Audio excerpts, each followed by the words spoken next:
Hi everyone, how's it going? My name is xLandfox, and today I want to show you how to beat General Radahn at level 1, or any level for that matter. What I'll do is I'll use a combination of a few different gear pieces and a few different spells, incantations, and weapons to allow me to DPS the boss pretty safely so that I can get the kill, and you can get the kill too, pretty much no matter what you're wearing. I am in love with Elden Ring. I've been playing around 200 hours of it since release. I completely beat the game on one character, and then I decided to do the self-imposed challenge of beating the game at level 1. This has been extremely difficult. A large part of the problem is you just don't have a lot of HP, and you get one shot by most enemies. I beat the first couple bosses, not too bad, but Starscourge Radahn gave me a lot of issues. So I'll show you how to beat him using a couple things. We're going to use a dragon incantation, and we're going to use just a bow and arrow. And we're just going to keep our distance, and we're just not going to get hit. So you start off the fight the usual way, get your summons in. I like to hide behind these little wooden stakes here.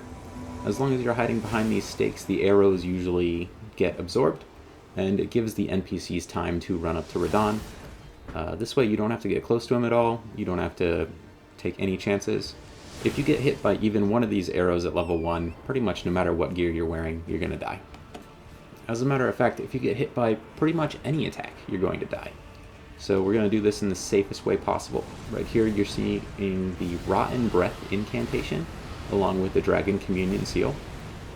If you use this, it will apply Scarlet Rot, which is a ticking debuff. And it lasts for quite a long time on Radahn. It'll deal around half of his health. This does mean you're going to have to refresh it at some point. I like to get my first breath in pretty early.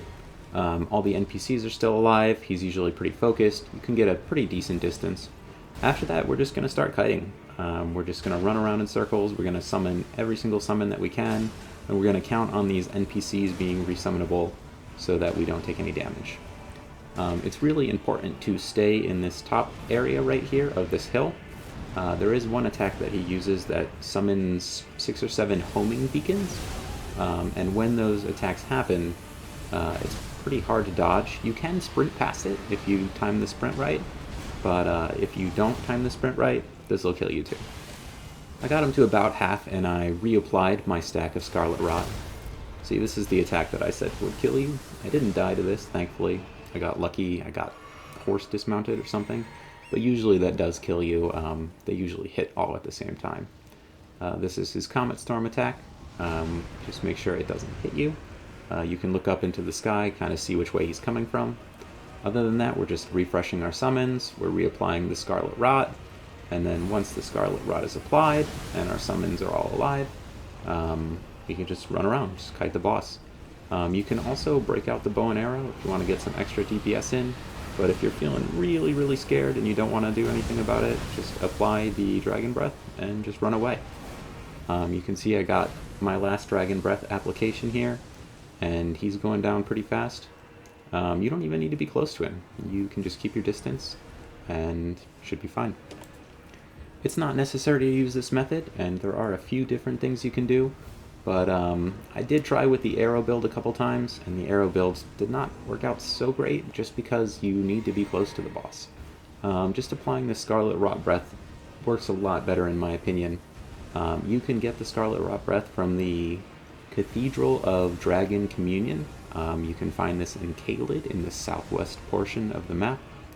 And yeah, just like that. You don't have to do anything pretty much, you just apply the breath.